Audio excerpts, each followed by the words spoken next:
Welcome to the World of Faith, one of seven worlds in Seven World Productions, a subsidiary of Angelgram Music. My name is Gino, and I'm the sole owner of Angelgram Music and executive director of Seven World Productions. Continuing our series in search of faith in our faith world, we are here with part 2 of Hinduism. Hope you enjoy. Hinduism, part 2. To its adherents, Hinduism is a traditional way of life.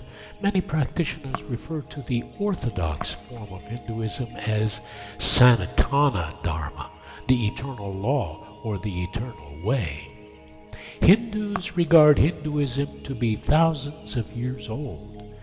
The Puranic chronology, the timeline of events in ancient Indian history, as narrated in the Mahabharata and the Ramayana and the Puranas, envisions a chronology of events related to Hinduism starting well before 3000 BC. The Sanskrit word dharma has a much broader meaning than religion and is not its equivalent. All aspects of a Hindu life, namely acquiring wealth, fulfillment of desires, and attaining liberation, are part of Dharma, which encapsulates the right way of living and eternal harmonious principles in their fulfillment.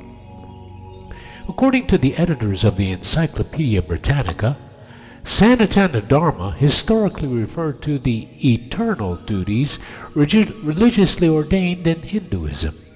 Duties such as honesty, refraining from injuring living beings, purity, goodwill, mercy, patience, forbearance, self-restraint, generosity, and asceticism. These duties applied regardless of a Hindu's class, caste, or sect, and they contrasted with one's own duty, in accordance with one's class or caste and stage in life. In recent years, the term has been used by Hindu leaders, reformers, and nationalists to refer to Hinduism. Sanatana Dharma has become a synonym for the eternal truth and teachings of Hinduism that transcend history and are unchanging, indivisible, and ultimately non-sectarian. According to other scholars such as Kim Knott and Brian Hatcher, Sanatana Dharma refers to timeless, eternal set of truths, and this is how Hindus view the origins of their religion. It is viewed as those eternal truths and tradition with origins beyond human history, truths divinely revealed in the Vedas, the most ancient of the world's scriptures. To many Hindus, the Western term religion, to the extent it means dogma and an institution traceable to a single founder, is inappropriate for their tradition, states Hatcher. Hinduism to them is a tradition that can be traced at least to the ancient Vedic era. Some have referred to Hinduism as the Vaidika Dharma.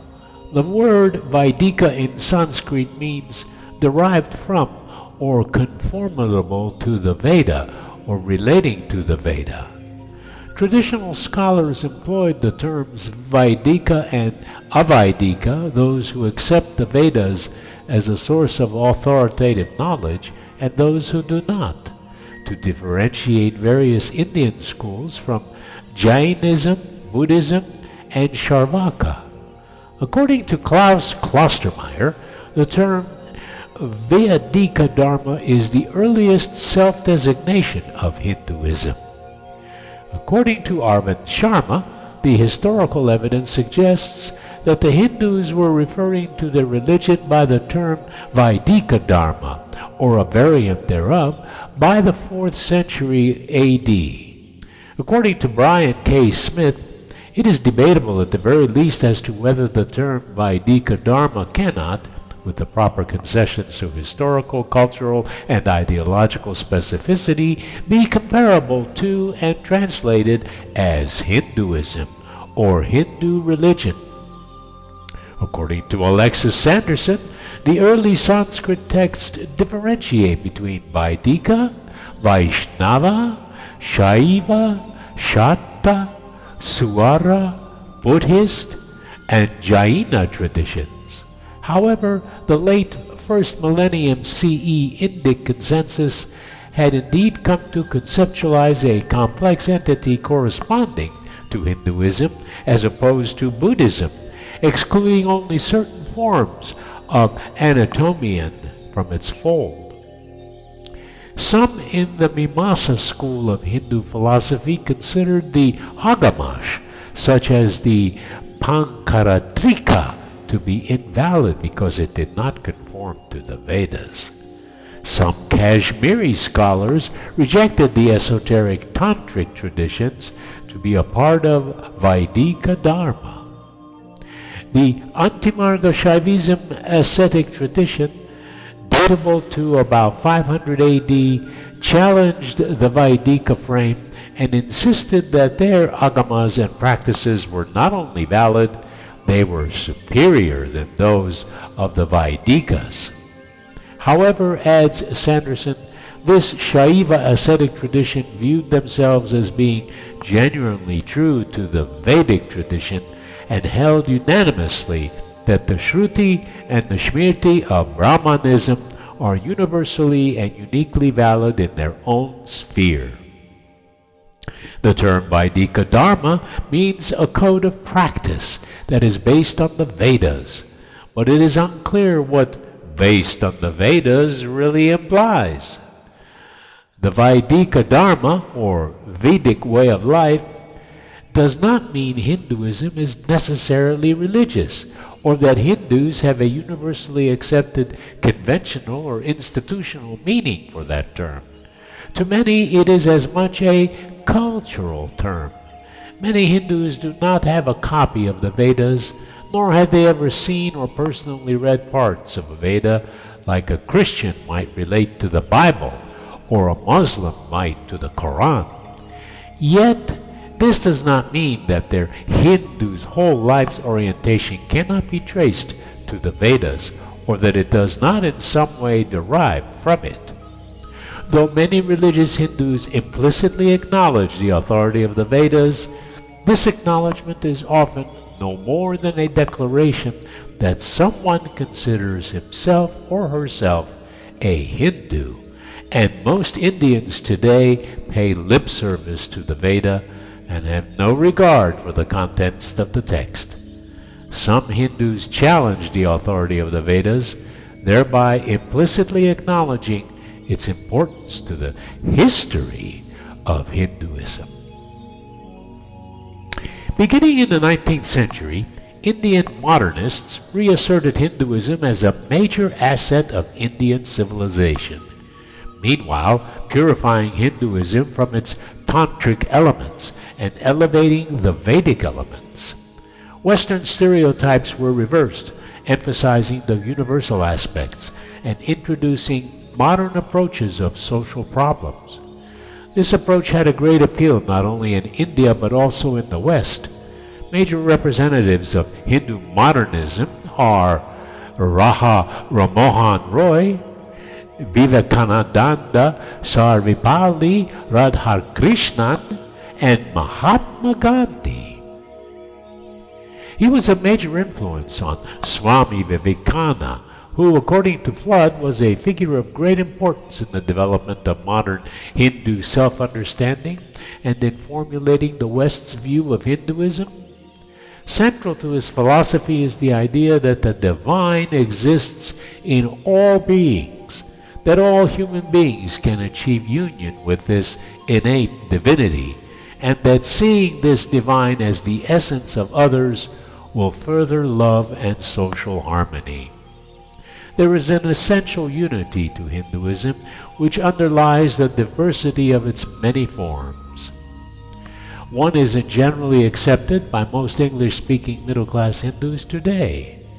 It is sought to reconcile Western rationalism with Hinduism, presenting Hinduism as an essentially rationalistic and humanistic religious experience.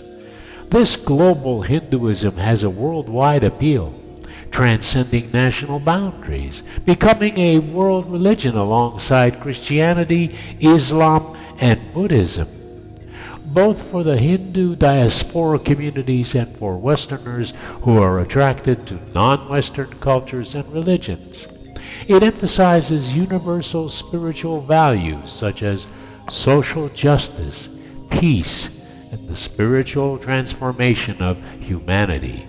It has developed partly due to reinculturation, or the pizza effect, in which elements of Hindu culture have been exported to the West, gaining popularity there, and as a consequence also gained greater popularity in India. This globalization of Hindu culture brought to the West teachings which have become an important cultural force in Western societies, and which in turn have become an important cultural force in India, their place of origin. The definition of Hinduism in Indian law is as follows: acceptance of the Vedas with reverence, recognition of the fact that the means or ways are diverse, and realization of the truth that the number of gods to be worshipped is large. The term Hinduism was coined in Western ethnography in the 18th century and refers to the fusion or synthesis of various Indian cultures and traditions with diverse roots and no founder.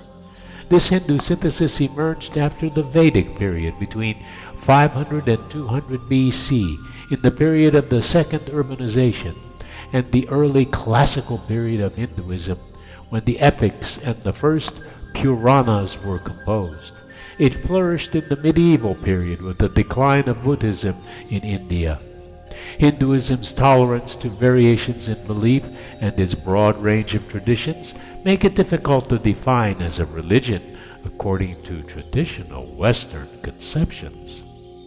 Some academics suggest that Hinduism can be seen as a category with fuzzy edges rather than as a well-defined and rigid entity. Some forms of religious expression are central to Hinduism, and others, while not as central, still remain within the category. Next time, when we conclude our examination of Hinduism, we'll talk about its diversity and unity, and the classical Hinduism during the medieval times and on into modern times. Thank you for listening.